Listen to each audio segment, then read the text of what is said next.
It is 12 o'clock. Good afternoon from the 104.5 The Zone Studios. I'm Lucas Panzica. College basketball last night. Tennessee dropped its first home loss on Tuesday, 78-73 to Kentucky. Vols 11 of 45 from three-point range as they fall to 4-4 in SEC play. In NFL coaching news, former Cowboys head coach Mike McCarthy will not coach in 2025. According to Adam Schefter, the news makes Eagles offensive coordinator Kellen Moore the frontrunner for the head coaching job in New Orleans, which could not be official until after the Super Bowl. The Nashville Predators are back home tonight. They host the Vancouver Canucks. 8 p.m. is the puck drop at Bridgestone Arena. For all your foundation repairs and waterproofing needs, visit USSTN.com. Breaking news at once on your home for the Titans and Vols. This is 104.5 The Zone.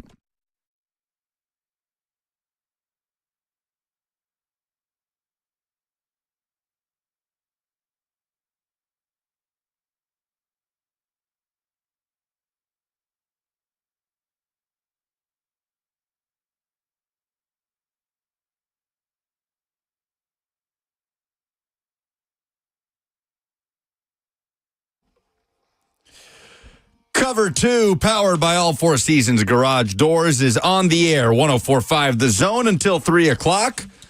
Along with the hitman Blaine Bishop, I'm Lucas Panzica in this week for Zach Lyons, who we will hear from coming up at 1:20. Some Senior Bowl updates. Have you been keeping up with everything coming out from Mobile? Every drill, every pass rusher winning one-on-ones, every quarterback throwing on air. How much are you paying attention to, as somebody that's played in the Senior Bowl, that's from in the Hall of Fame of the Senior Bowl, how much do you pay attention to kind of the minutia of what's happening on the practice field down there? Or do you value the off-field stuff that happens in Mobile maybe a little bit more than the drills that are taking place? Well, I think both are valuable, but naturally on field, getting to see guys, how they respond to coaching, how they progress throughout the week.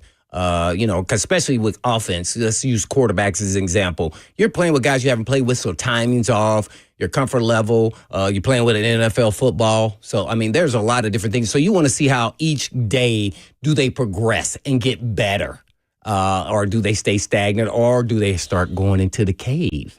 You start seeing the guys who don't kind of stand out. So those are the things I'm kind of watching, but I'm always a hands-on guy.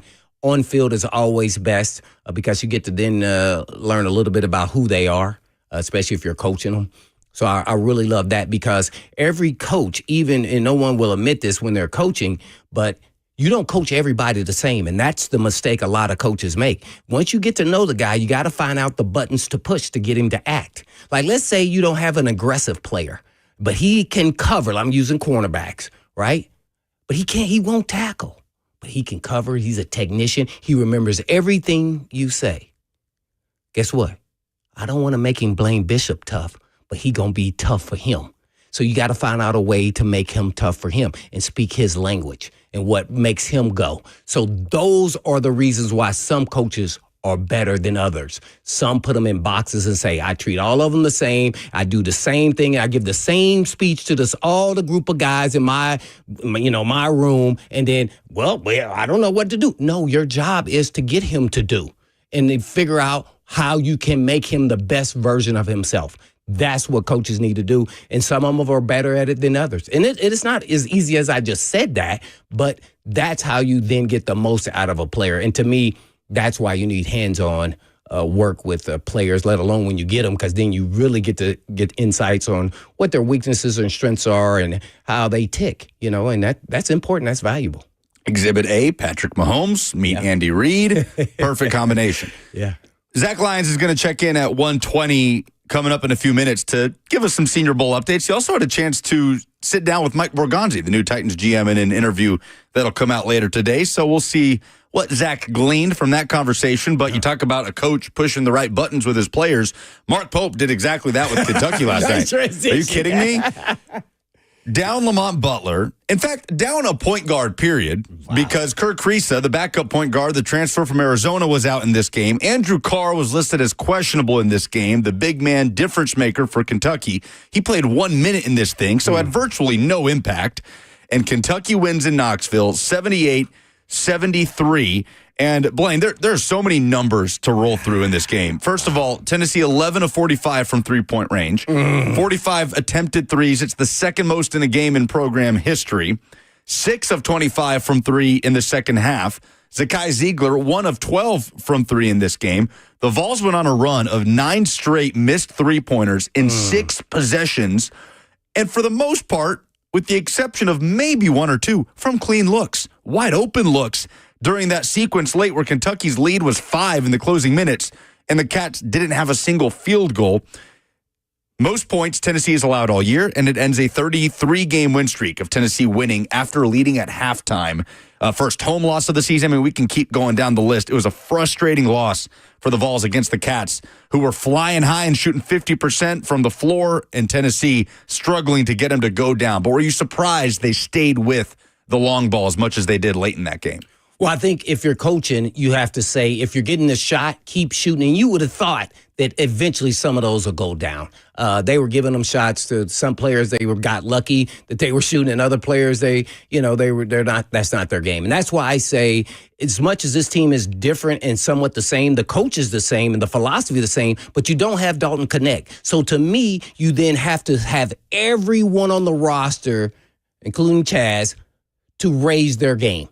Like Meshack, to me, should raise his game. Remember, he said this offseason, he hit the most threes of anybody on the team this off. Well, where are we? We don't see that. Didn't attempt one. Somehow he was not one of the 45 last night. Right? And we all know how athletic and great a defender he is with him and Ziegler and, out on the perimeter. So I want to see everybody elevate, because every season you're supposed to elevate your game in your weak areas. Now, people are going to laugh at me, but I'm going to say it. And that is, I said, as hard as you tried to win the Auburn game with the defensive effort, it ruined your legs on jump shots the next game. That's why they were missing shots. And guess what? Just imagine if Ziegler had 5 minutes of rest in the Auburn game. Would he have hit the three-pointer at the end? Because he came up a little short. See, so there's the culmination of over and over again playing all your players all these minutes. And at some point, we could say, oh, yeah, they're all in great shape. But at some point, it kind of wears on you. And this was a game where they were giving open shots to three-point. How often had you seen that? So that means they weren't getting there on the rotations for defense. See, so I think, and this to me is the recipe of why they lose in the second and third round of the tournament, because in the NCAA tournament, because now they're playing good teams back-to-back, and it's hard to recover and play with that intense style of defense, with only a day or two rest in a tournament setting, even the SEC tournament. So, but they got shots. So all they had to do was make them. It's easier said than done.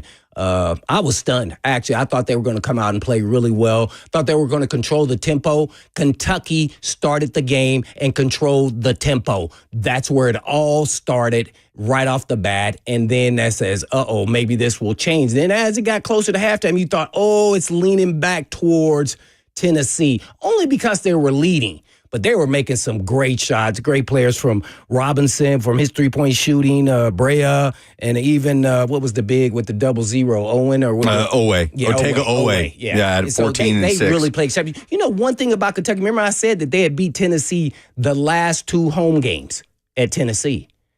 They rise and they relish, for whatever reason, in the big moments, Kentucky players. It doesn't matter who the players are. I've watched them play against Florida. I watched them play some other games. This is the best I've seen them look, and they were still undermanned. Yeah, they were down multiple star players. I was thoroughly impressed with them. And then, they had a little hiccup with Ziegler there getting injured and then coming back. That one there, that was going to hurt.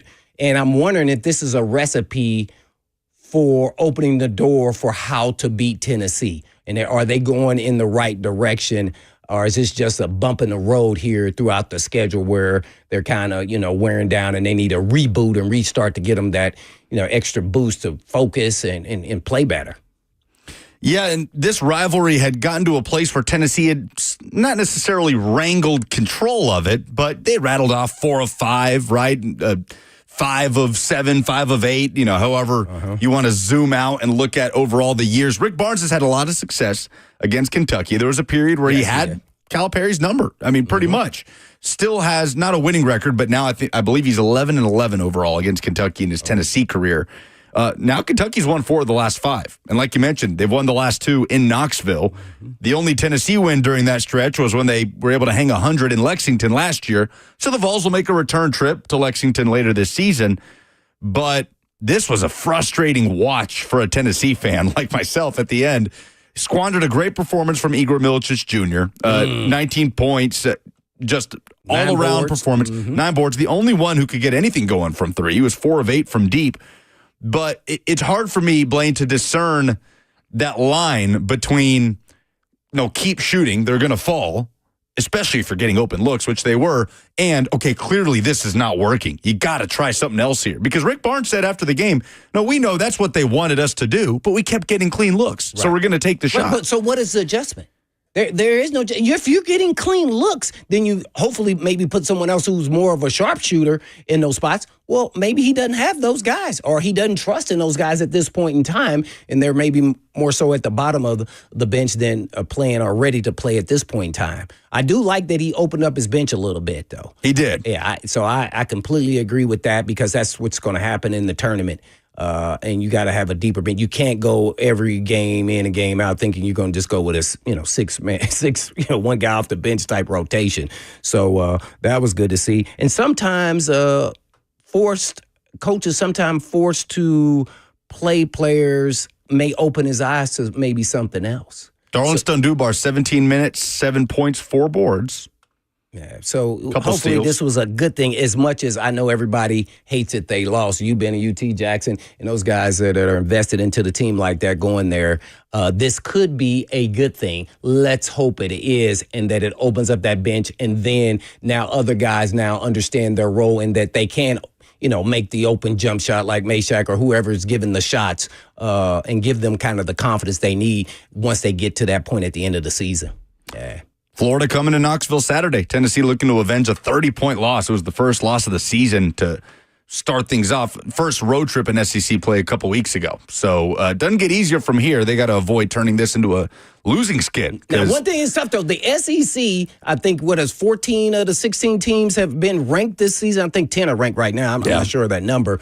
So the SEC probably is the best basketball conference. So is it more so that, regardless if you're playing home or away, and that the SEC has just elevated their play with the type of talent they have? They've already done it with the coaches already, and now it's had a manifestation of all the teams now can beat anybody in any given night. And is that what's going on, or why they have lost, against some really good teams? They were ranked, so we could say that every night's going to be a tough night when you're playing in the SEC. No doubt. This season, there's no doubt about that. Auburn impressively has been able to separate, still unbeaten in league play. And then you've got the bottom of the league where South Carolina and Arkansas have fallen behind the pack. But everybody else is in that mixer right now. Yeah. And the fight for a top 4 seed, which feels critical in this year's SEC in the tournament, is going to come down to the end. So Tennessee 4-4 in league play. All 4 of their losses this season have come in league play. And Kentucky improves to 15-5, 4-3 in the conference. So, like I said, Tennessee hosting Florida on Saturday. A lot of talent in this league this year. A lot of balance as well. A lot of talent on the... Go ahead. Yeah, but they have to match that up with, if you want to say you're the best team and have the best teams in the SEC, they got to come away. One of the teams has to win the national title this year. You're right. You're absolutely right about that. And that's been UConn for the last couple of years. Feels like a pretty good year to end that UConn streak. We'll see. A lot of talent on the field in Mobile this week, too. Senior Bowl happening. Zach Lyons will check in. He'll tell us about some of the prospects he's had his eye on and his conversation with Titans GM Mike Borgonzi. That's coming up next. It's Cover 2 on 104.5 The Zone.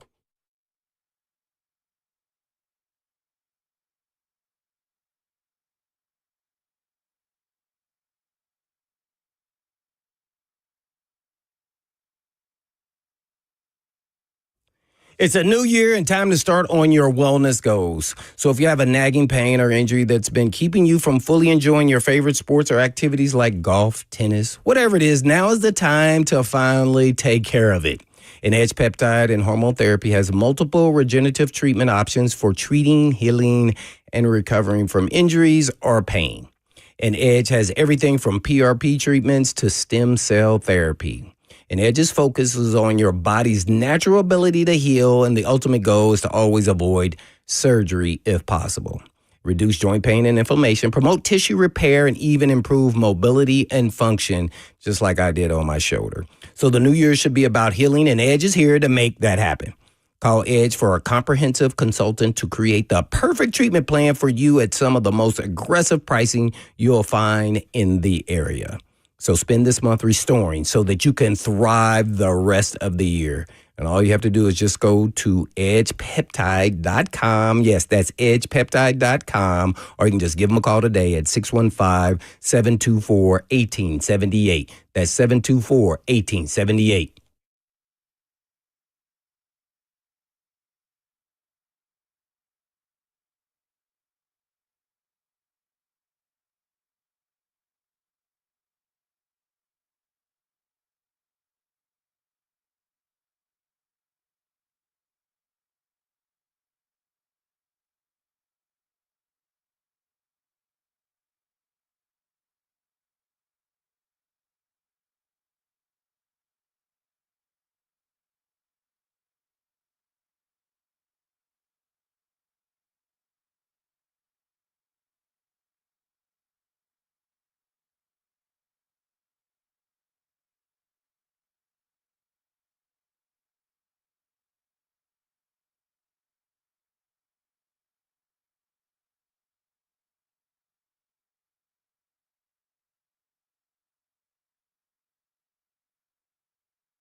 Is that what Zach Lyons has been doing in Mobile? I feel like he's going down there as much to watch prospects as he is to just go drink beers every weeknight with Stoney Keeley in Mobile.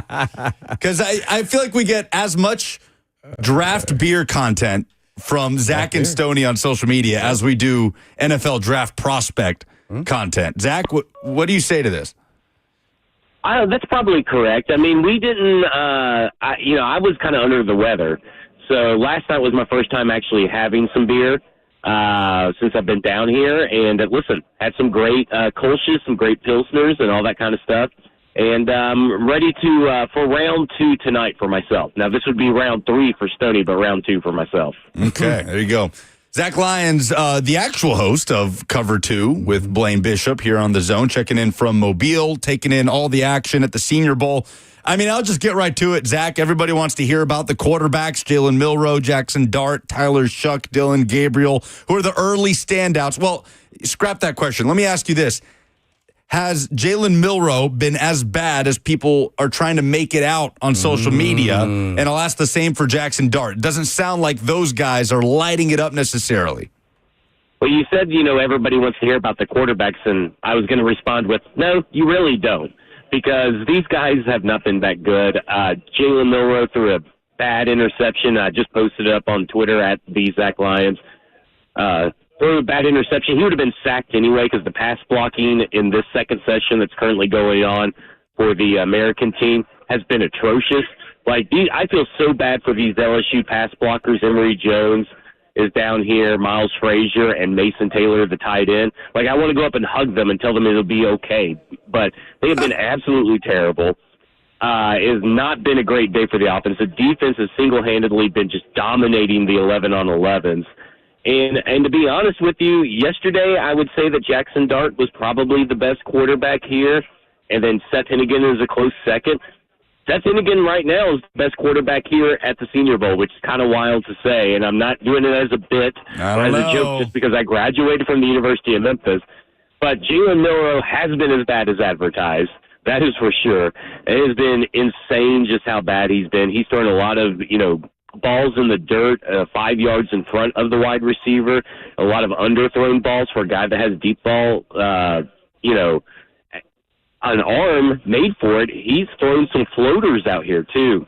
It just has not been that great. If you're expecting quarterback 3 to come out of this draft class here at the Senior Bowl, which I was, yeah, it's either Kyle McCord or Will Howard based on what I've seen so far this week. And listen, as I said, Seth Hennigan's been the best. Dylan Gabriel, Tyler Shook.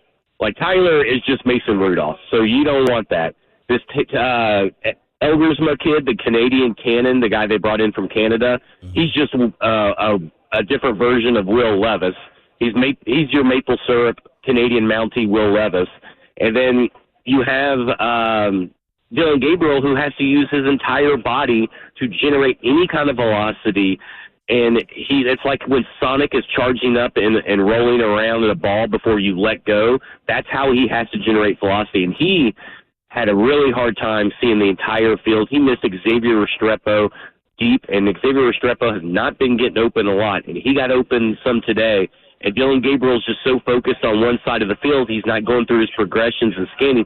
Missed him wide open. Just been really an abysmal 2 days of quarterback play, but the wide receivers have actually been able to bail them out today. Well, good example. I just wanted to add to what Lucas was talking about there, but you just made me think about Gabriel supposedly threw the fastest ball. We see how much speed doesn't really matter on how hard you throw it. Even some records that were set years. I mean, he's like 12 miles per hour, like 72 miles per hour on a throw. That was a record amongst all records. That didn't Listen, I'm interviewing the Zebra Technologies people tomorrow, the guys who measure that, the technology crew, because nobody down here believes it. I know, right? Nobody down here believes that he threw the fastest ball since, 1930 or whatever it was, the stat was. Because when it popped up that he threw it the initial speed was 74.9. Okay. I'm like, was that for a fraction of a second? what was that? Because, that was insane, and there's no way that is accurate. Something has to be up with that. Yeah, the hype train here. I want to ask you something. You're down there, and you're a big Alabama fan. On Milroe, does he look like the same quarterback with his technique, with his drop back and throwing motion. And reason why I'm asking you and why he looks bad is he transitioning with his quarterbacks coach to change some things, and now you be in purgatory when you're an athlete. You're trying to adjust what you're doing, and he quite hasn't bought into it yet, and that's why now you see him looking nothing like he did at Alabama. Because when you go through, I think when you're like a cornerback is you teach you how to come out of your blocks and how to run, and then naturally when you get out there, you kind of still go back to what you used to do because that's natural to you instead of actually what they're teaching you. Yeah, I think that's a good point to consider, because when you're kind of looking at it, you kind of feel that he's in his head. Like you kind of see him kind of processing and trying to remember things, I guess how you would put it. Like he's trying to remember what he's been told that he has to do. It has not looked very natural. And a lot of these quarterbacks kind of feel like, at least specifically today, that last night they were given a game plan to go home and study, and they were struggling to take that game plan and put it into action. So I think there is something to that, but that also lets you know that, to me, you want quarterbacks that can adapt on the fly pretty quick like that and take into coaching. And this whole thing is a process. You need to see improvement from day one to day two, because they're going to put more on your plate as the practices go on. So it'll be interesting to see if they can all put it together by day three. But based on my last 2 years of being down at the Senior Bowl and watching the quarterbacks play, kind of what you see on day two is kind of what you are on day three and at the game. Very rarely do they just turn things around all of a sudden. But this is a better crop of quarterbacks traditionally as a whole. I mean, last year, Bo Nix, and I was talking to a few people in the stands that were here last year, and they go, you got to remember, Bo Nix and Michael Penix Jr. did not look good last year at the Senior Bowl. And they still went top 10, and they still proved at an NFL level that they're not what the Senior Bowl stuff says. But they also had better college tape. So you got, again, tape is king, regardless of what really happens down at the Senior Bowl. The Senior Bowl tells you more of, okay, here's what I saw on the tape. Here's what I saw at the Senior Bowl. Let me go back and check the tape and look at my notes and compare and see if I pick up on the stuff that they couldn't perform here on the field. Is that the same as what they did in the game? Because sometimes you go through a tape watch and you're like, you're not picking up on certain things that you may see down here. But tape is king. And that's what Mike Bergonzi told me today. Tape is the king. And that's something that we'll talk about tonight on Football and Other F Words as well, with the Mike Bergonzi interview that I had. I got like 12 minutes with him just talking football. It was awesome. So that's something else people can look forward to at 6 p.m. tonight. No doubt about it. We're on with Zach Lyons here from the Blaine and Zach show down at the Senior Bowl. This is the ultimate job interview at the Senior Bowl. I loved it when I was there. But let's do a Tennessee update for Jackson and Lucas's purposes. Brew McCoy's there, right? He's there. So how's he look? Is the question. He looks the part. Oh, that's not good. When you're leading with looks the part, that's not good. Right now his practice is going on right now. What's interesting, I don't remember him being actually out there. I'm actually checking the numbers right now because I didn't see Omar Norman Lott out here today. Oh. So I don't know what's going on with that either, and I haven't been able to ask around to see what's going on. But I haven't seen Omar Norman Lott. But as far as, and I'm checking helmets right now, yesterday he did some things fine, but he's very much like that wide receiver, tight end tweener. He just can't get separation. Speed. He's gonna, whatever he does at the next level is going to be required of him to consistently make contested catches. Because if you're not getting separation out the Senior Bowl, you're probably not going to be getting separation at the NFL. So I kind of view him as maybe more of if you really want to be honest, could he turn into a Jawan Jennings or a Nick Westbrook-Akine? Yeah, but it's going to take time for a guy like Brew McCoy. But he looks it, man. When I saw him up close, I'm like, that dude is a football player. If I could build a wide receiver, it'd look like him. Just unfortunately, he doesn't have the athleticism to get separation, and his technique isn't terrible, but it's not at high enough level to also generate separation, because sometimes you can generate it without the speed. Yeah. He's just not been able to do that. As far as what I've seen day one, and I have not noticed him today, but, that would be someone I'm going to focus in on when I get back out there. Yeah, no doubt about it. Naturally, we want to talk about the fun stuff, and that is the offensive linemen. The LSU kid, Minnesota, Oregon, North Dakota State, I don't know if any of those guys stand out, but kind of give us your overall view on what you've seen so far on the first day and now going into the second day, which every day I think guys start to get a little more comfortable, especially the quarterbacks, but all players on what's expected and how they improve along the week. Yeah, so I think really your small school guys stood out on day one. You got Clay Webb from Jacksonville State. He's an interior offensive lineman, and he really stood out. He specifically, so they in practice with the with one-on-ones, and they do their friendly wager of 25 push-ups. So whoever wins between the defense and the offense, that entire unit tends to whoever loses has to do all the push-ups. And what was interesting about Clay Webb is that he went up, and let me get to my notes real quick, but he went up against, I believe, I think I tweeted it out. I can't remember who he went up against, but it's Deion Walker, the Kentucky defensive lineman that's at 6'7", 340 pounds, right? Mm-hmm. So Clay Webb, he's an offensive lineman that doesn't wear gloves, right? So obviously right off the bat, that's a tough son of a gun. If you're not wearing gloves as an offensive lineman, you're tough. And he held his own against Deion Walker. And then right after that, Carson Vincent, Alabama A&M, offensive tackle. And he's a guy that I also want to focus in on today when I get back out here. But he went up against Texas edge rusher Shamar Stewart yesterday.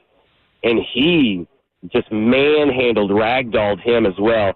And what was interesting about Carson Vincent is that it's his attitude, right? So, you're going to hear later that Mike Bergonzi is all about the love of the game, right? Love football players that love football. Mm-hmm. And here's what he had to say after the game, Carson Vincent did.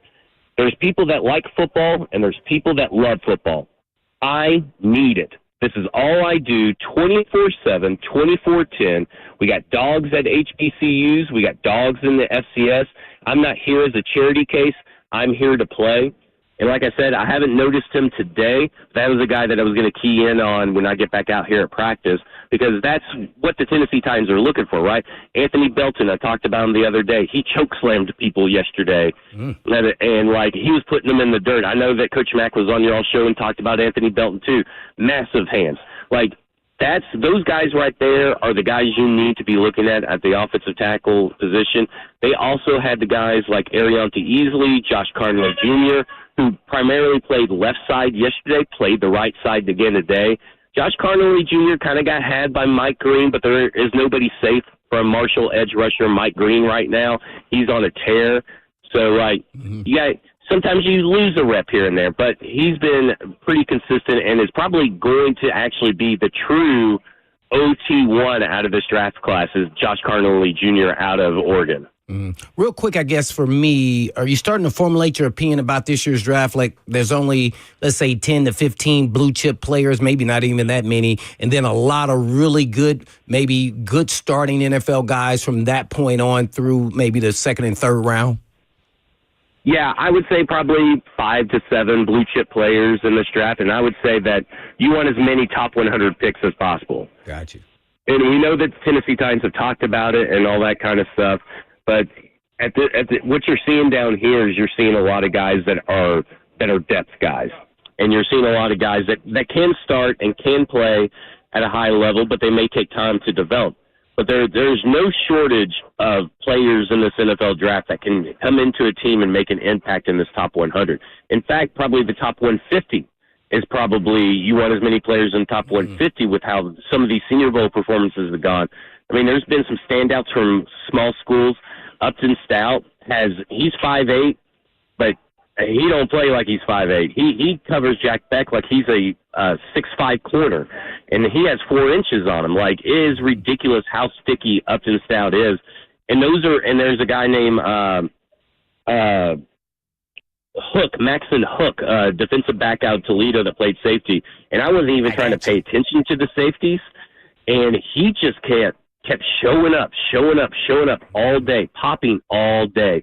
And this team needs a safety. And I look at Maxon Hook, and I'm like, that guy could be it. That guy could be your safety, and you could probably get him in the 6th round, 5th round, depending on how his draft stock rises after the Senior Bowl. I mean, that's a guy that there are starters that you're going to be able to find all the way into the 5th round for sure. Real quick, give me a teaser on why they should be tuning in this evening. I know you give us a little hint, but maybe give us a little in-depth hint on when you had Berganzi on there for an interview.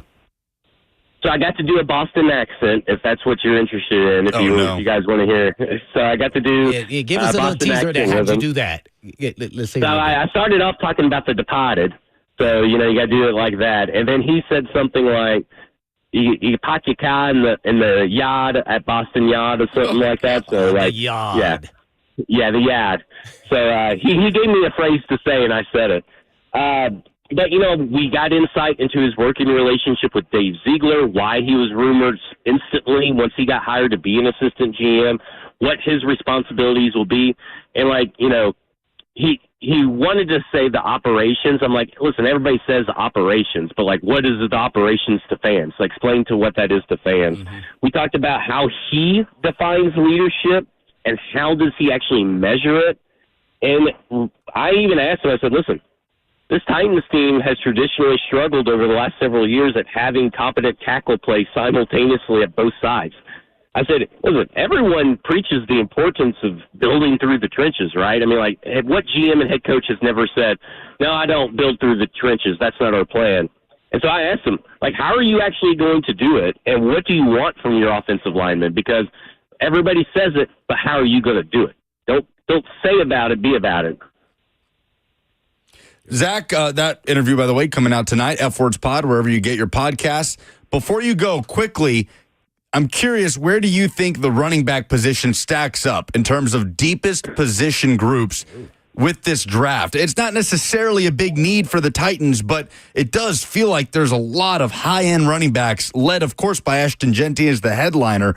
But I don't know. That's just a fascinating position to me in the draft. And then there's a whole other conversation to be had about the value of that position and maybe how it's been affected by what Saquon and Henry have done this year. Oh, let me tell you something. If you want a name on your radar that really impressed me yesterday was Jarquez Hunter out of Alabama. That dude could not be tackled or stopped at all. And he sent Max Hairston, the cornerback in Kentucky, into rigor mortis. You mean Auburn, right? Hairston, the Auburn running back. Yeah, the Auburn running back. What did I say? Alabama, but you go ahead. Oh, yeah, my bad. Auburn running back. And but Max Hairston went to tackle him yesterday and went for a pretty hard tackle. And Jarquez Hunter just put it right into him, right back, and he just went into shock. It was crazy. You just saw him freeze up and tense up Max Harrison, the corner, and fall backwards. And it took two other guys to even push him out of bounds. But you're right. Nobody thinks running back sexy or is even a need. But if you're looking for a different style of running back than what the Tennessee Titans currently have in Tyjae Spears and Tony Pollard, you're going to be able to find it. And you may not this draft is so deep, you may not even have to spend a draft pick on it. There are so many guys in this class. You may be able to still upgrade that position as an undrafted free agent. It would be fairly easy to see the Tennessee Titans walk away from this draft with another running back, especially with Tony Pollard only on a 2-year contract technically, so he's not going to be around next year, so you got to be always thinking about the future when you're talking about the draft.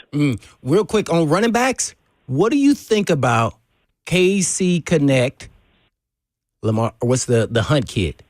Kareem Hunt. I was about to say Lamar Hunt, but I know that's not this owner. Yeah, what do you think about him with the group Spears and Pollard? How would that work? Oh, with what Kareem Hunt? You? Yeah, I like the idea of Kareem Hunt, here at Tennessee. I've always kind of been a big fan of the way that he runs and plays the game. And he can also catch, pass block. He can do everything else, but he's just so much bigger, and he's hard to bring down the first time. I think you would still only have to pay $3 to $5 million. I mean, I know that people are going to think that the running back class is going to course correct, and it will for the top end, high end players like your James Cook and stuff. But Kareem Hunt is still on the wrong side of the age barrier for running backs, and how much of that is just the run play design for the Kansas City Chiefs, because we've seen him make other stops, and he has not been as successful as he has been with the Chiefs.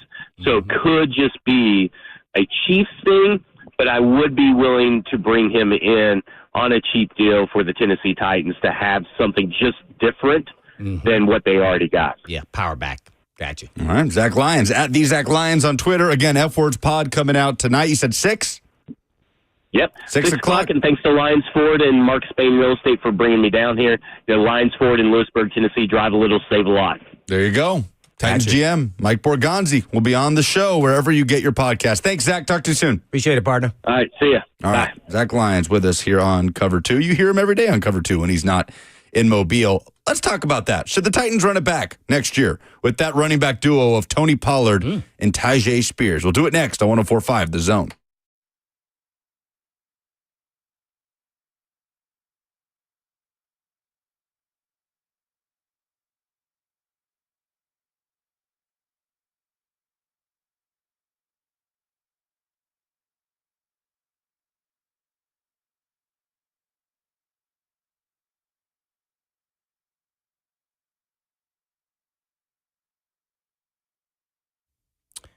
There are a lot of diagnoses out there, and there's a pill for everything. But not all diagnoses are accurate, and not all pills are good for you. Hey, it's Blaine Bishop. And when you get a diagnosis for European auto repair, get a second opinion before you make a major decision. And Eurofix is the home of second opinions. So before you spend hundreds or even thousands of dollars on European vehicle repair from a diagnosis, go to Eurofix.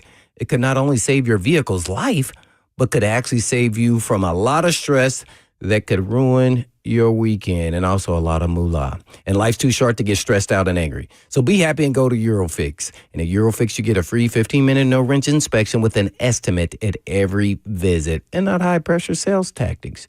You also get a 3-year nationwide warranty and a free loaner car with every repair appointment.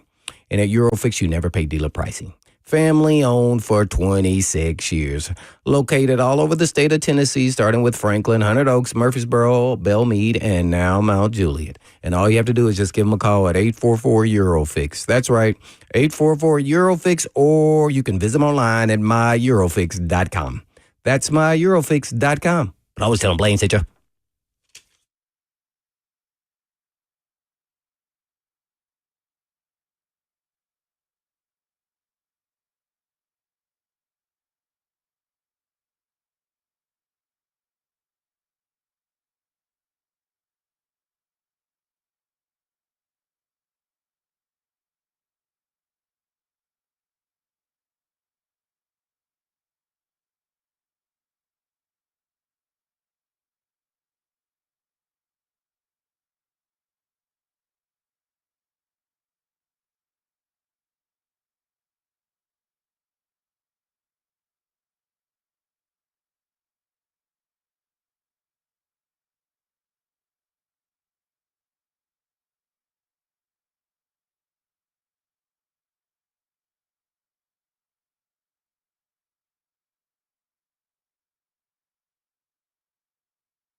Isn't it amazing what 1 year can do to change a narrative or a discussion on a position like running back in the NFL? Oh. I mean, a year ago, Blaine, every star running back in the NFL is in a group message together. Derrick Henry's talked about this. I was watching an interview with Chris Berman. I want to say it was before the Ravens playoff game against the Steelers, maybe at some point near the end of the season, where Henry was talking about they got into this group chat, whether it's him, Saquon Barkley, Nick Chubb, right? And it was news that those guys were all communicating. They were having kind of these virtual meetings on, we got to do something about this. The value of this position has never been lower. Well, fast forward to the postseason after 2024, and Derrick Henry went ahead and had another 1,900-yard season. No running back's done that twice in his career. Saquon Barkley is on the verge of having the best season by a running back in NFL history. He's 29 yards away from the record of total rush yards, regular season, and playoffs combined. I mean, he's on the verge of just obliterating that record. And if you want to throw out, well, he had an extra game to do it, he sat out that regular season finale. Now, I think Terrell Davis holds that record, and Davis was part of a Broncos team that had a bye, so they did play one less playoff game in that run. But either way, you could argue Saquon Barkley is having the best, Hall of Famer. It's an interesting question, but really it always comes back to me is when you get to the playoffs, you see the teams that play really good defense or have elite defenses and run the football, control the clock. They have some form of both of those with the successful teams, unless you have Mahomes. Even Allen, they ran the football, and with him even being in addition to that rushing yardage. So I think elite running backs definitely should not be discarded as far as their contracts. And I could say that the guys who are, just good, solid starting running backs, I think there's kind of, maybe a reduction in pay compared to the elite. Yeah. I would say that should be a difference. But as far as the running back and their value in general, they're always going to be part of success because you have to be able to run the football. You can't just put it all on your throwing quarterback. That's never changed in the National Football League, no matter who the quarterback was from. Let's go back all the way in my day at the end or at the beginning with Dan Marino, who threw it all over the yard, to now watching Mahomes, who can throw it around the yard, but they do run the ball enough to make you stay honest. They do run the football. So, you got to be able to run the football. So you do need at least a really good running back. Yeah, and they're a great example of how you can still find value at the running back position, right? With Kareem Hunt and Isaiah Pacheco. Teams are still going to try to do that. I agree with you, and I think Zach said it. The high-end running backs, I don't think there will be as much of a hesitance to pay the star running backs, the very top of the game, but teams will continue to try to find value there. But the Titans, so Tyjae Spears and Tony Pollard under contract for next year, right? I mean, Pollard's got 2 years left on his deal. There is an out for the Titans after the 2025 season, but he's under contract, and Tyjae Spears still has 2 years left on his rookie deal. Tyjae played better at the back end of last year. Availability was an issue for him this season. He missed 5 games. But in the last 3-game stretch of the season, Tyjae Spears averaged 87 total yards per game. He had 4 total touchdowns in those 3. And we know Pollard had a career year, a 1,000-yard rusher. He had a fine season for the Titans, one of the few bright spots within that offense. If you're the Titans, are you looking at this deep running back class, especially if you can pick up some more draft capital along the way and adding to that room, or do you think you're perfectly fine running it back with Tony Pollard and still having Tyjae Spears at value on that rookie contract, even though availability has popped up as an issue for him in the last couple of years? Well, I'm going to actually tell you that I would not be looking at a running back in this year's draft. I would be looking at Lamar Hunt. Or not Lamar Hunt, I keep saying Kareem Hunt. Lamar Hunt, rest in peace. Right, I know, right? Sorry about that. But I keep wanting to say that. But Kareem Hunt or someone there like, I want somebody a little bit different, but also can catch the ball. I want somebody with power who can maybe, let's say if we have to get a yard, an inch, I want to bring those guys in to do that, or whoever that guy could be. So not unless I can get another free agent for a deal. I'm not looking to draft a running back at this point. Maybe late if somebody's available and I had them ranked really high.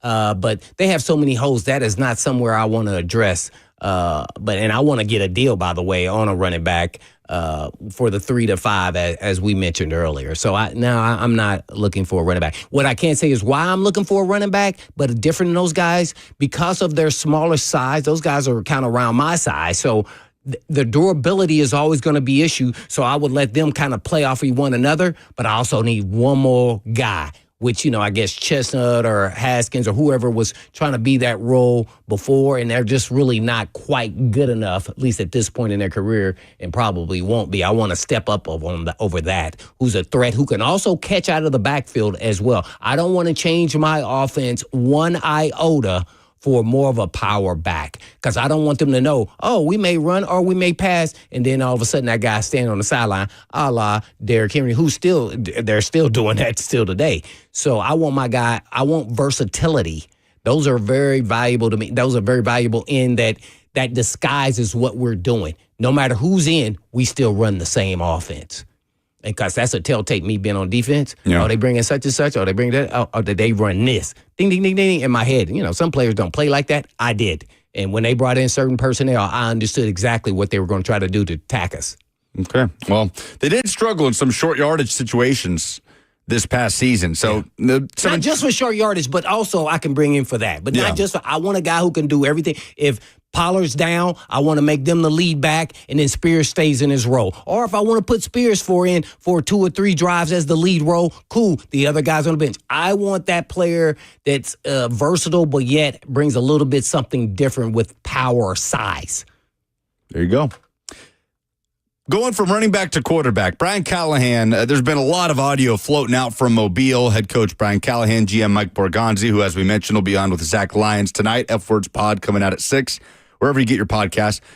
He's talked a little bit more about this quarterback class overall. We'll hear from the Titans head coach when we come back. This is Cover 2 on 104.5 The Zone.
Cover 2 on 104.5. The Zone continues on this Wednesday. Powered by All Four Seasons Garage Doors. I'm Lucas Panzica, in for Zach Lyons, who is down in Mobile at the Senior Bowl. Blaine Bishop, of course, always on your airwaves 1 to 3 p.m. 615-737-1045 is how you jump in. Jackson Williams making the show happen. Jackson. Oh, your last name is Williams? I didn't know that. Yep. Smiley, as 3HL calls him. Are there any other nicknames floating around for you? Buck has a few, but I'm not allowed to say them on the radio. Not FCC safe. I'm going to call you just the real Jackson Dart. No. Okay. Is he kind of the trendiest QB3 name? He's the one that Titans fans have brought up the most, at least for me. I know. Well, he's in the SEC, so we've seen him a little bit more. But Will Howard, Kyle McCord, Jackson Dart, naturally, as you said. And I thought Milroe may be in that conversation, too, with that, that second tier and who moves up into the first tier as the last guy. Maybe two of them. I have no idea. But, man, Will Howard, he impressed me. He went on a run there at the end and was poised. And, he can move around in the pocket, good feel in the pocket. He can run just enough. And Kyle McCord, watching him from Syracuse, I was stunned how impressed I was with him. So I'm interested, people who were at the, East-West Shrine who saw him there now and compared to the quarterbacks that they're seeing here at the Senior Bowl, how does he look compared to them? And we will probably get that answer towards the end of the week if we ask some of the people or what they're saying down there through Zach or Mac or whoever's down there, covering for the Titans or for the station. 8 touchdowns to 2 interceptions in the college football playoff for Will Howard, helping Ohio State to the national championship. We understand what he has at his disposal at wide receiver. Yeah. 3 NFL guys, 3 guys that would be in starting lineups, right? I mean, today in the NFL. Carnell Tate would be wide receiver 1 on almost every college football team in the country, and yet the best of that crop is a true freshman in Jeremiah Smith. It really is one of the craziest situations in one wide receiver room that I can remember. So how much do you think that works against him in the draft process? That's always tough to me because then on the other side, you say, okay, well, gets guys who don't have that kind of firepower on the outside and they still do well. It's kind of like looking at Jay Cutler or, someone like that who's not on a really good team. To me, if you're a good quarterback, you're looking at, arm talent, feel for pocket, leadership skills, accuracy, how does he, measure up in those critical moments? We got to see Will Howard in that. Can't really measure that. What did he call? What did Coach Cali call that? The nervous system. The nervous system. Yeah, a lot of talk about the nervous system. I've never heard it that way. But I would say calm, cool, collective, like I think he was referencing Jaden Daniels. So that's always hard to measure until you actually get them in those moments. In the NFL world, you may be that way in college, but when things start moving faster and those guys are hitting a lot harder, it is a different element, and you don't know who will get rattled until they get in that moment. So that it's really hard to judge. So that's why they have to, look at their attributes and everything else. So, ooh, man, I don't know. I think it's going to be Dart or McCord, if I was guessing. McCord had an unbelievable season at Syracuse. I really didn't know a lot about him until I did a lot of research on him. He had a record-setting season at Syracuse. I forgot he even went to Ohio State. Yeah. First. So obviously he was a highly recruited talent. 5-star prospect coming out. Yeah. Yes. And he had an interesting path. He went to Ohio State. Kyle McCord had some of his struggles at Ohio State. So did Will Howard, by the way. He didn't have a lot of shining moments in the regular season. I don't know how much of that Michigan game you put on him versus the overall game plan. Right. But, okay, at Ohio State in 2023, Kyle McCord completed 65.8% of his passes, 3,170 yards, 24 touchdowns to 6 interceptions. I mean, how does that sound to you? Just on paper, without even watching any of that season. Sounds fine. Right. That sounds fine. That's exactly right. But they move on from him. And what, did he move on or did they move on? They benched him? I think it was kind of this understanding that Ohio State wanted to go a different direction at quarterback. And Kyle McCord, in fact, went to Nebraska. He transferred to Nebraska. I didn't see that in my research. Nebraska, quickly after that, landed Dylan Raiola, the 5-star prospect, who was committed to Georgia for the longest time, but had all those family ties to Nebraska. His dad played there, his uncle on the coaching staff. They landed Raiola, and McCord went back into the portal and landed at Syracuse, where he helped Fran Brown orchestrate that turnaround, 10-win season.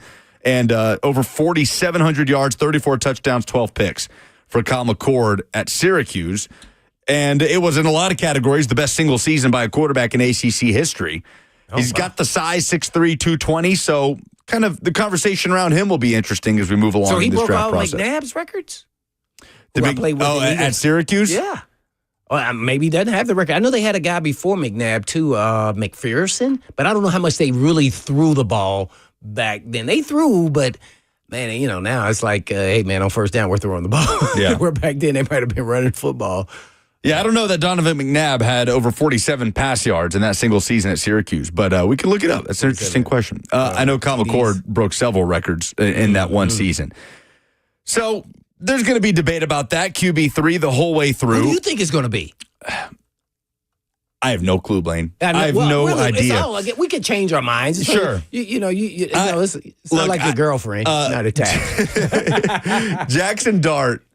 The last time I saw Jackson Dart play football was watching Ole Miss intently. I guess I watched some of the Egg Bowl, but in a meaningful game, I was watching him throw interceptions through tears at Florida and that crippling loss. Do you remember that? It was. I saw the stats, but I didn't. I watched highlights, so I can't say I watched the game. A turnover-riddled game, and Ole Miss, all they really had to do was win out and probably in the playoff. They're in Gainesville. This is, I believe, maybe the second to last week of the regular season, maybe third to last week. And it was special at the end of the game, Ole Miss driving down the field, and Dart throws an interception. He had already thrown one or two in this game. And that's it. It basically ended the game. And he goes back to the sideline. He's emotional. He's throwing his helmet. He's in a tough state because Florida's celebrating. The defensive back's running into the end zone. They review it. It's overturned. Incomplete pass. Ball hit the ground when the DB. So out of nothing, Jackson Dart had to literally wipe the tears off his face, put the helmet back on, run back out there, immediately threw another pick. And Ole Miss loses the game. It was a tough situation. Maybe. It was a tough situation. But no, obviously he's a talented player. Yeah. And I wonder about a quarterback in a Lane Kiffin system. That's what I was going to ask. Haven't seen that. Matt Barkley's the only one to have any modicum of success, and a career backup in the NFL, right? Played for Kiffin at USC. So I struggle to go straight to Jackson Dart, even though I know he's got the tools. I struggle with Jalen Milroe, all the inconsistencies as a passer. I won't let myself just fall head over heels for the athleticism like I think some people will. So it's hard for me not to go with Will Howard or Kyle McCord. It really is. We just watched Will Howard power the Ohio State offense to a national championship game where they just cut it loose in the passing game. So I'd probably lean there if you ask me right now. I do know one thing. This quarterback class is really going to test this Titans front office's ability to evaluate that position. Because there's just talents of all shapes and sizes, right? Guys with a ton of tape, but the top two prospects seem so nebulous, and there's all these differing opinions on Cam Ward and Shedeur Sanders. And you're going to get different answers from draft analysts and coaches that are talking about this stuff throughout the course of the process. This was Brian Callahan. This is from A to Z Sports Nashville and Mobile talking about the quarterback class. I haven't seen much. That's the other part. I wish they were both kind of doing these games. It'd be helpful. But they don't have to necessarily. So, but I really enjoyed meeting Shedeur. Like, the person is really a fun guy to talk to. He's really sharp. You can see all the things. The maturity part of it is pretty impressive. I have not had a chance to meet Cam yet. But as far as the tape and all that stuff, they both do really good things on tape. They're in the discussion for a reason. They are the best quarterbacks that are coming out in this class. You can maybe put one or two other guys in the mix, but those guys are, to me, the best two. So we got to keep finding out more about him. Is Jackson one of those guys that you paid any attention to? I've watched him too. Yeah, I think he's got some interesting talent. I'm looking forward to watching him here. I think this will be a big week for him. But yeah, he certainly has tools and traits and things you look for. And again, just trying to drill down on the people and what they're like and how they interact. This will be fun to watch him this week. Okay. So that's Brian Callahan at the Senior Bowl. Again, that's courtesy of A to Z Sports Nashville talking about this quarterback class. The point is there's no clear-cut answer, and we know that. And Brian Callahan has said that. There's no Joe Burrow in this class. So when you ask me my opinion on QB3, as someone that's not watching all 22 tape, and I'm not going to pretend like I'm breaking down the film, that's why I put so much stock, Blaine, in just what happened in the games. And what happened in the games was I watched Will Howard turn around after a moment that could have crippled him and his team against Michigan, and then turn Ohio State into the most explosive offense we've seen in the college football postseason on the way to a national championship and beating some good defenses on the way to it. So that's where I am, because I just saw that happen at the highest level of college football. But this is going to be a real test of this front office because there's no safe option here, right? There's no fallback, well, Joe Burrow can't miss guy. And I suppose there never really is, but there's years where it feels like it more than others. And it doesn't feel that way this year. But you can't even say that the safe option would be to trade out of it. Because then if Cam Ward goes somewhere and then wins Offensive Rookie of the Year and lights it up, then you look like the fools that traded out of number one because you didn't think he was good enough to be your franchise quarterback, even though you needed a quarterback. Oh, but that statement can be not true there, Lucas. Here's why. You needed so many other pieces. Why bring in a young quarterback? Because you can destroy him if you don't have the proper pieces in place. And then we weren't quite ready. So that's why we went bridge quarterback. So there's always two ways to, skin a cat. But, I don't think you can be wrong. I would not want to be in that position, though, to come in as the, GM. And now a lot of people be excited. And, yeah, it's exciting. But at the same time, I don't know if you really win. And whether you trade out or take the guy, and are you playing him right off the bat? Where's the pressure to play him? There's still a whole nother layer, whether you take him or not. And then, if you trade back and he does well, as you mentioned, and then all those holes you feel, maybe you get 2 first-round picks, 2 impactful players instead of a guy that was, a franchise quarterback that sat on your bench maybe the first 6-8 games, so you don't even know what he is at that point in time. So I'd be interested to know, if you do take a quarterback, what is the actual plan? What is your plan for playing them? Let's get into that a little bit tomorrow, because I think that's an interesting discussion I'd love to get your thoughts on. Team first or quarterback first when you're approaching a rebuild, which the Titans are leaning into now, right? I mean, there's no bones about it. Patience over panic. That's the line from the Titans right now. So the way that they approach it obviously will depend on their evaluation of these guys, but just from a zooming out big picture perspective, what's the best way to go about it, given recent results? We'll get into that a little bit tomorrow. But coming up next, Ben McKee will join us from Knoxville. Tennessee basketball falling last night to Kentucky at home. Concerns over how that game went in the closing minutes. Ben McKee of 247 Sports will join us. This is Cover 2 on 104.5 The Zone.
I love living in Middle Tennessee. We've got great restaurants, entertainment, sports, and one of the nation's top Ford dealers right here in our backyard.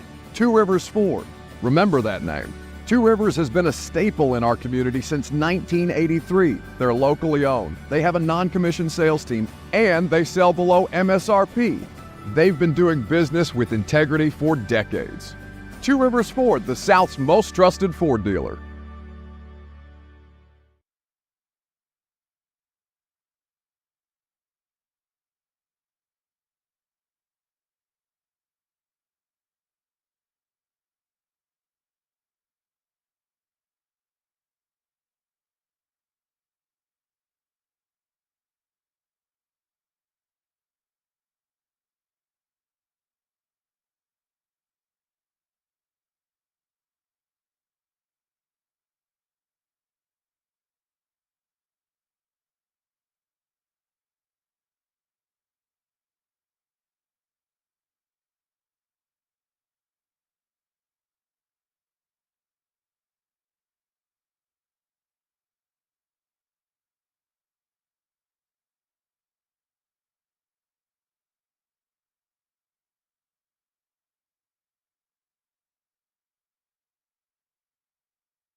Ben McKee, Go Vols 247, talking Tennessee basketball, 78-73. The loss at home to Kentucky. Welcome back. Cover 2 at 104.5 The Zone, powered by All Four Seasons Garage Doors. Been a while since I got to chat with Ben McKee of Go Vols 247. Ben, how are you, my friend? Big Ben. I'm doing great. Good to hear from both of you, especially you, Lucas, because like you said, we don't get to connect as much as we would like. So good to hear from you. No doubt, man. I mean, just right out the gate, that was a tough pill to swallow at the end there. For Kentucky to not hit a field goal in the last, 5:20 of the game, Tennessee to have all those clean looks.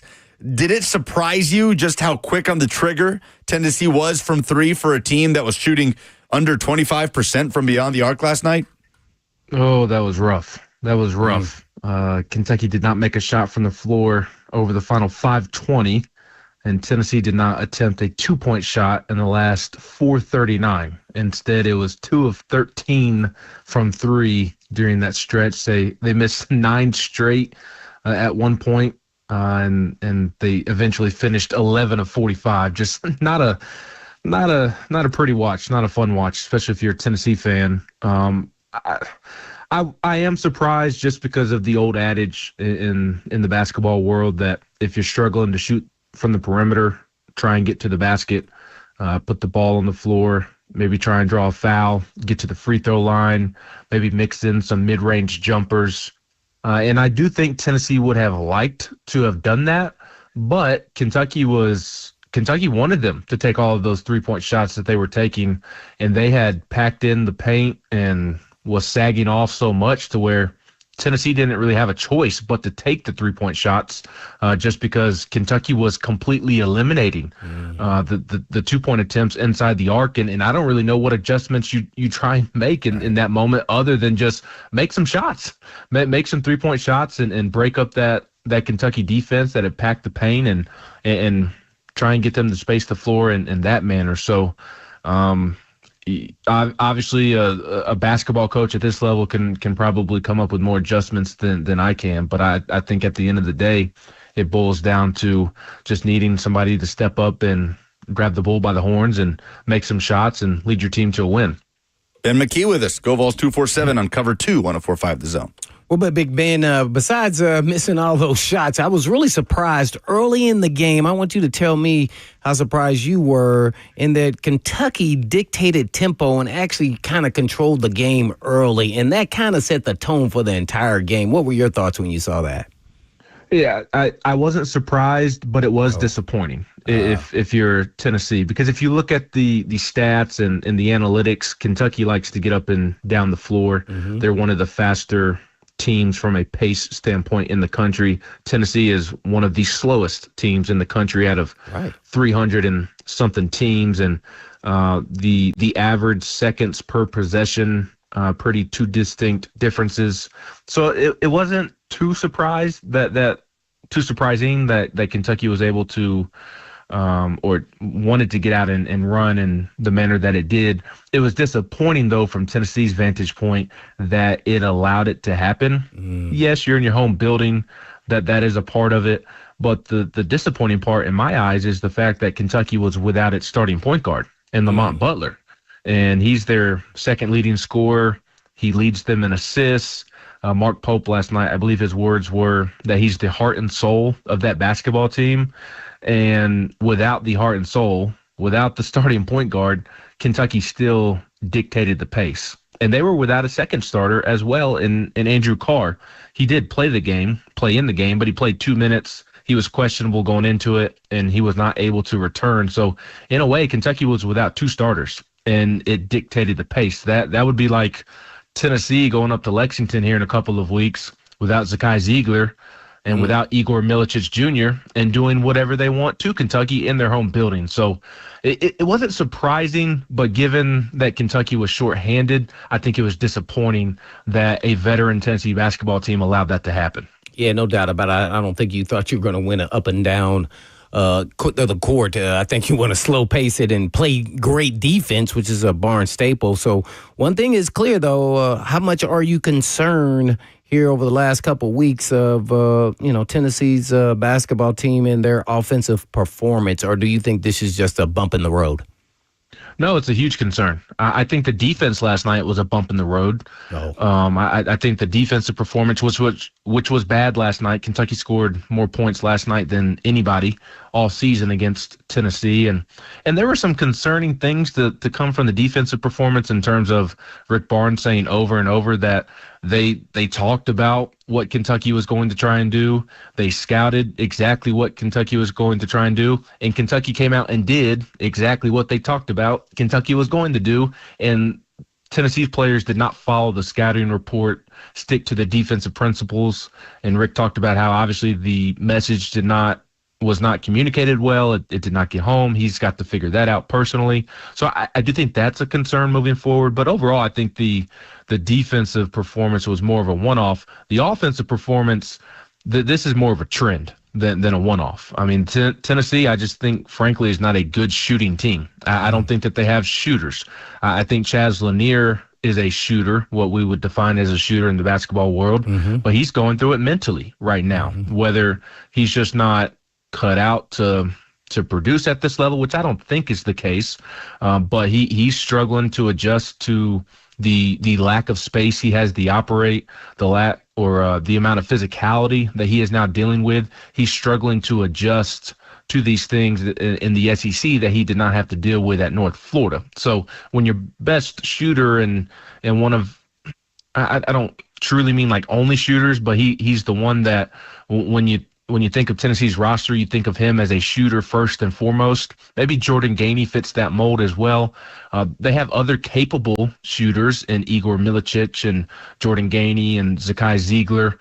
But it's why Kentucky's Mark Pope said after the game that they were content and perfectly fine with several of those three-pointers being attempted because they wanted those guys that were taking them to continue to take those shots. So I think the offense is a big concern. They don't have somebody that they can throw it down into the paint and get you a bucket and help space the floor.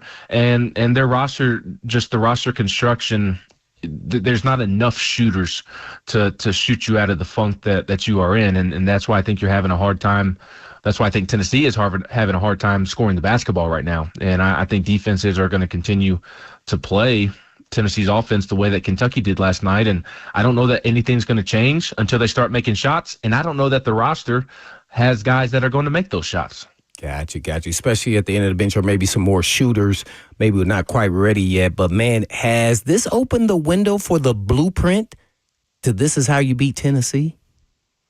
Oh, 1,000%. I think you've been seeing it for several weeks now. And I know the great Ron Slay had a great tweet along those lines last night that, hey, this is how teams are going to defend Tennessee until Tennessee starts to make shots. I mean, the shooting numbers, they are what they are. And the shooting numbers for some of the guys on the team, I mean, there's a pretty lengthy track record of the numbers being what they are at this point. So I absolutely think the blueprint is out. They don't have a post threat that teams really have to worry about. I do think Felix Okpara is getting better. He had some nice post moves last night. It's not really Cade Phillips's game. Cade's more of a lob threat offensively, or go grab an offensive rebound and stick it back.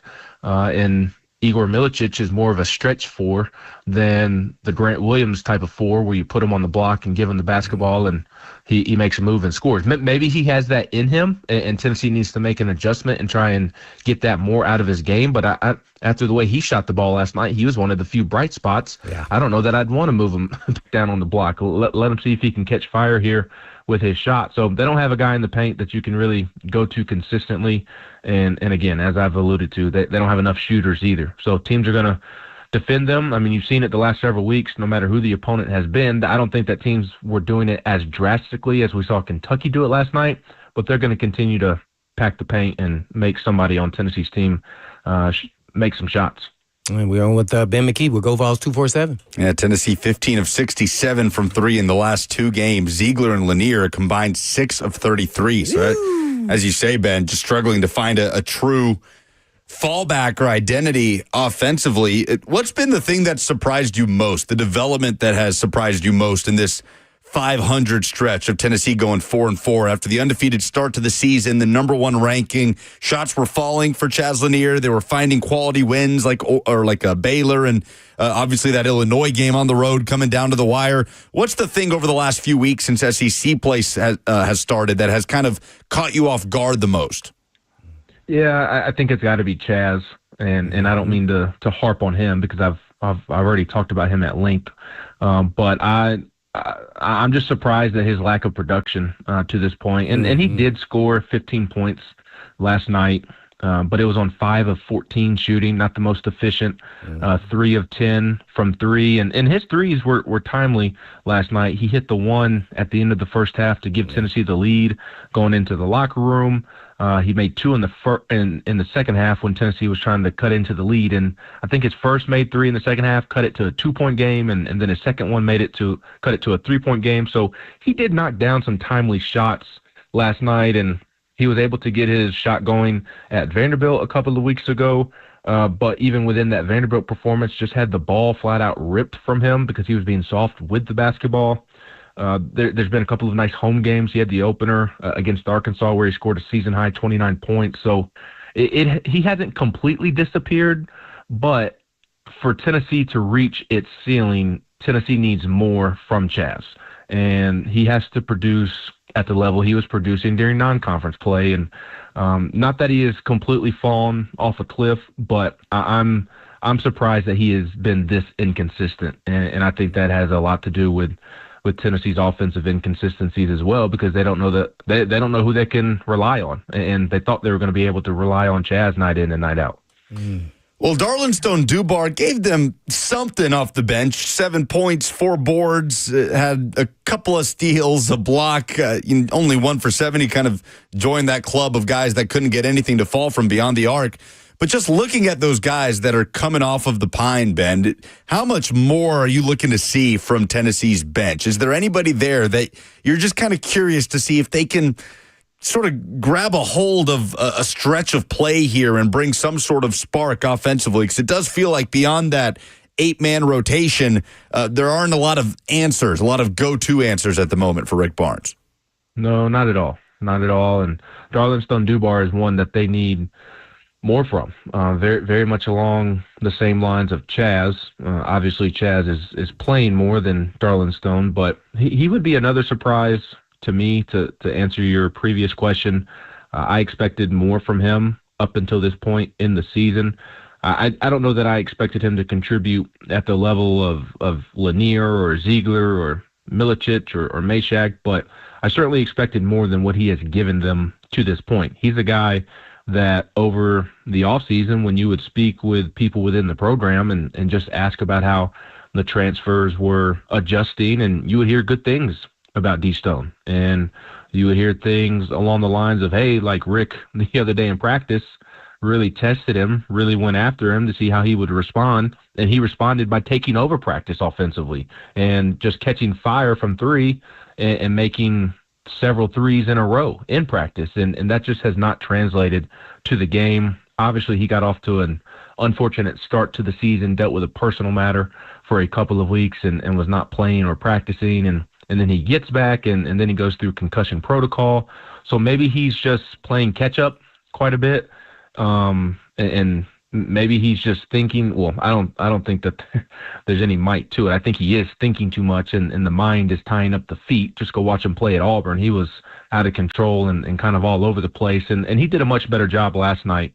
He's not afraid to let it fly. The shot wasn't super efficient last night, as you mentioned, 3 of 9 and 1 of 7 from 3. But I did think he had a real impact on the game last night. He had 7 rebounds, he had 4 rebounds and an assist, a couple of blocks, a steal, and he had the best plus-minus on the team by far, a plus 20 in just 17 minutes, and the next highest was plus 8 from Jordan Gainey. So he had a real impact last night, and hopefully that's something that he can build off of, because there aren't many options for Rick Barnes off the bench, and for him to have more bench production past Cade Phillips and past Jordan Gainey, D-Stone is a guy that has to step up and provide more if this team is going to reach its ceiling. At Ben McKee 14 on Twitter is where you can follow him. Ben McKee with us of Go Vols 247. Well, Ben, the SEC has had, I think, 14 of the 16 teams ranked at this point. I think they have 10 ranked right now. Is this the best overall season for the SEC and men's basketball that you've seen over their history, just in totality? And does this then put the pressure on them to actually win the championship, since they are the best basketball conference?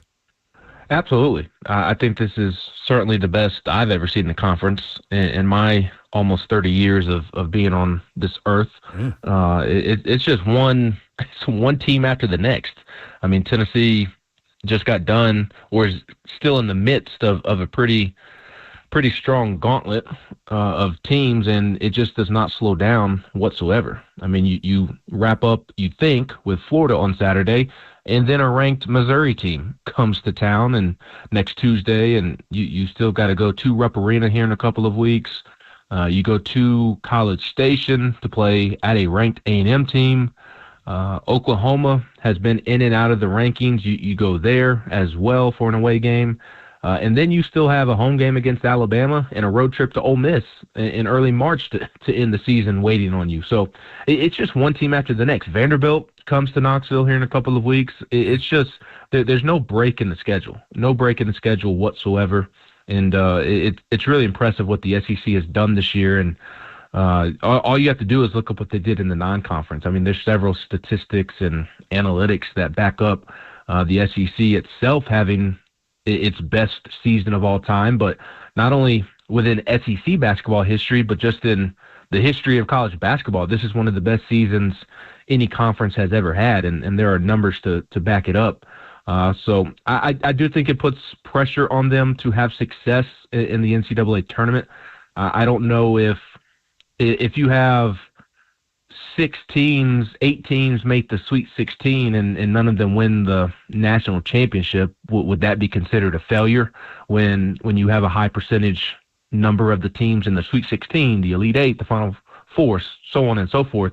I don't know that it would be deemed a failure at that point just because they didn't win the championship. But I do, to your overall point, like there will be pressure on them to prove themselves in the NCAA tournament, whether that be by winning the championship or not. And I would be surprised if they didn't back it up, because they backed it up throughout non-conference play, and that's what the NCAA tournament will essentially be again, is playing a lot of those same teams that you beat up on before you got into conference play. Yeah, no doubt about it. I got to ask you a football question with Ben McKee with 247.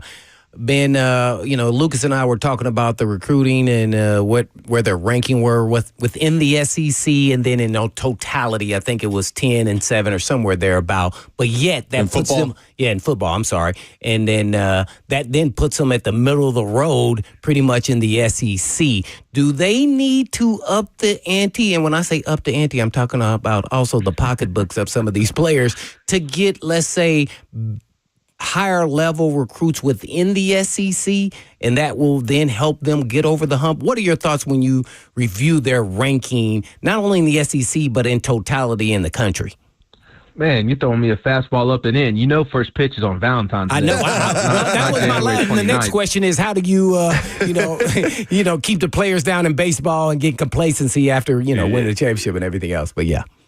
No, I hear you, and I think you're spot on. I think that I think Tennessee's doing a really good job in recruiting, but in order to win a championship, which is the goal, should be the goal of every program in America. It's certainly the standard at Tennessee. Josh Heupel has done a phenomenal job. Multiple 10-win seasons. You beat Alabama twice. You beat Florida twice. I mean, just at the start of the Heupel era, what would you have said if I said, okay, in 2 out of 3 years, you're going to beat Alabama and Florida in the same season, much less once. So there's been a lot to appreciate, and still is a lot to appreciate. But again, this is a championship standard type of program, and Tennessee is doing a good job of knocking on the door. But to do more than just simply get in the playoffs, and who knows, now in hindsight, watching what Ohio State did, maybe if Tennessee doesn't end up with that draw and right, they play SMU or Penn State, like, hey, maybe they do make some noise in the playoffs. But to firmly make noise in the playoffs year in, year out, to truly go compete for a national championship, they need to up the ante in recruiting, both the high school ranks and in the portal. Again, I think they're doing a good job of recruiting, but you have to be elite in recruiting in order to go win a championship. And I mean, just go look at what Tony Vitello and his staff have done. They recruit at an elite level, and that's why they won the national championship, because they had as much talent as anybody. Tennessee does not have as much talent as anybody in the country. Oregon, Ohio State, Georgia, those teams that you're going to have to get, that you're going to have to beat in order to get over the hump, they have more talent than you. So there are certain positions more than others where they need to be better about their high school evaluations. They need to be better about developing them once they get to campus. And then there are some instances to where maybe they could be more aggressive with the pocketbooks in the high school ranks and in the portal. I don't think that's a big issue. Okay. They are not as aggressive as the Ole Misses of the world and others. And I think that just comes down to philosophical beliefs and whether you believe in building through the high school ranks. And like something that Tennessee doesn't get credit for has been its ability to retain its players. I mean, how many tampering rumors did we hear just this cycle alone, and who actually went into the portal? Nico's still there as long as I can see. Arion Carter, Boo Carter. I mean, there are several guys where there were strong rumors out there, and Tennessee stepped up and retained its players. That's just as important as spending money on your transfers. So to answer your question, I think it's a little bit of everything where Tennessee can be a little bit better than and take that next step from really good to being great in evaluations, development, and aggressiveness in the portal. It's a little bit of everything. Tennessee's doing a really good job, but there's certainly some areas in which it can grow to help them really take that next step. Yeah, it's the hardest gap to close. Ben McKee, go Vols 247 at Ben McKee 14 is where you follow him on Twitter. Good to talk to you, my friend. Appreciate the time. Appreciate it, Big Ben. Likewise. Y'all have a great rest of your week. Same to you. Go follow his stuff. Great baseball coverage, too. Baseball season, year 8 of Tony Vitello, starting in 2 weeks. Hofstra coming to Knoxville. 615-737-1045 is how you jump in. We'll react to what some of what Ben McKee had to say about the football program as we just celebrated year 4 of the Josh Heupel era in Knoxville. It's Cover 2, powered by All Four Seasons Garage Doors on 104.5 The Zone.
Well, it was almost exactly 4 years ago. 4 years ago Monday, Tennessee named UCF head coach Josh Heupel to lead its football program. Danny White brought him over from his previous stop, the Tennessee athletics director.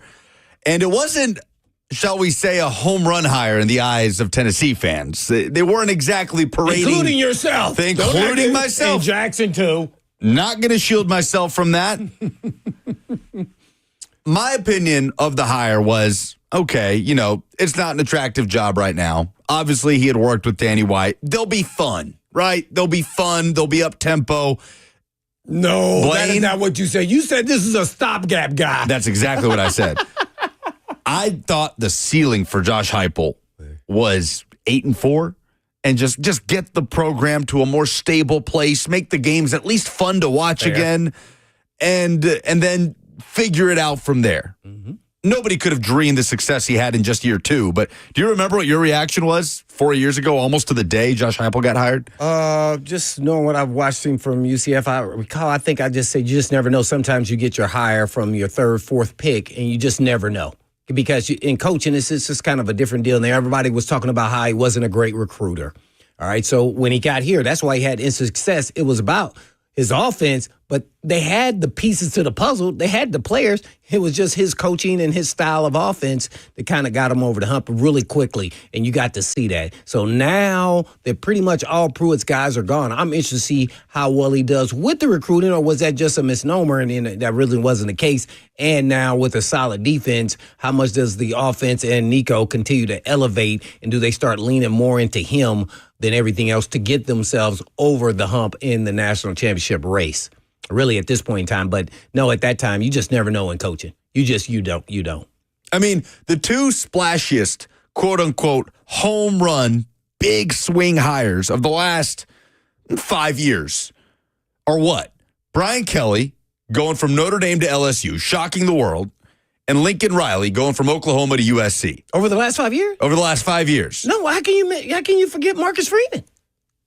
Marcus Freeman getting promoted at Notre Dame. But he was sorry. What I mean is, in terms of the reaction at the time. Oh, I got you. At the time, the big splash. If you were LSU, you couldn't have made a bigger splash than going to get the winningest coach in Notre Dame history. And if you were USC, you couldn't have made a bigger splash than by going and getting Lincoln Riley, who was churning out Heisman Trophy winning quarterbacks at Oklahoma. Those aren't going so great right now. Brian Kelly, I always thought he was overrated, to be honest. And for him to always use that the acceptance to the rule of getting guys into Notre Dame is why he couldn't get over the snide at Notre Dame. To me, that's excuse coaching. That may be true, but you don't say that publicly, and it's kind of played out there at LSU. With some of the things he says there. But I didn't think it was a home run. I thought that this is going to be a true test to see how good of a coach is he in the SEC going week in and week out against top-notch competition, where you're at Notre Dame, that wasn't the case. I'm pulling up the AP Offensive Rookie of the Year finalists. And it just kind of hit me the other day looking at this list. I said, wait a minute. Jaden Daniels, who just had arguably the best season by a rookie quarterback that we've ever seen. Yeah. 6th quarterback in NFL history to take his team to the conference championship, and his numbers are better than any other rookie quarterback that's achieved that feat. So Jaden Daniels, Malik Neighbors, and Brian Thomas Jr., all finalists for AP Offensive Rookie of the Year. Mm. And I looked at those names, and I said, Brian Kelly went 8-4 with those guys. That's what I'm trying to. He's always overrated. It's just so insane to think about. Tennessee fans were ready to have Butch Jones's head for going 8-4 with Joshua Dobbs and Josh Malone, and they thought that team was talented. And just think the money he's making, Kelly. Man, exactly. And the salary, I mean, what Butch Jones was making at Tennessee pales in comparison. Mm-hmm. I just think back to that season at Tennessee, Alvin Kamara, right? Jalen Reeves-Maben, Cam Sutton, Derek Barnett. And for him to go 8-4 that year and to lose grasp of the SEC East title was a fireable offense to Tennessee fans. And then it only took one season later for it to flame out. But Brian Kelly did the exact same thing with 3 of the 4 finalists for Offensive Rookie of the Year. It's crazy to think about. I know a lot of people, and it's kind of excuse my judgment, in the coaching world, from college to pro, and they always talk about Brian Kelly being overrated. That's what they say. Nobody says it publicly. And so they said, we can't wait to see what he does at LSU. Man, well, there's no question Josh Heupel has shattered expectations. So big names doesn't always have the answer. It does not, and Heupel's been proof of that without a doubt. But the hardest gap to close is the one Tennessee's trying to close right now, right? Of relevance to being elite. This is the true test. And you said it earlier, it's the hardest. It's the hardest part. It's the hardest part. So we'll see how they can do it. Fun show today. 3HL coming up next. We'll be back at it tomorrow. Zach Lyons will check in from the Senior Bowl in Mobile. Any other prospects off the top of your head that you are fascinated to learn about that we haven't talked about yet that is currently down in Mobile? No, I'm not sure. I'm always going to keep looking at the O-line, second-tier quarterbacks. I haven't heard a lot about elite-level receivers at the Senior Bowl. That's why I was asking about McCoy, and I always thought he was a guy who was going to have to be more of a route runner in the NFL than, he's just going to run by people. So I'm interested to hear a little bit more about that. And, always in the trenches at the Senior Bowl, you get to find out some things that you really don't know about guys that you have heard of. Because I had never heard of the Marshall kid, the Green kid. Yeah. And he's a great pass rusher. You go back and look at him against Ohio State, did a pretty good job.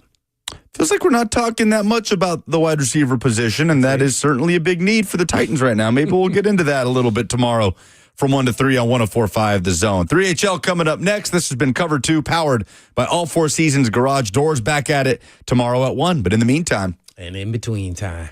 Peace.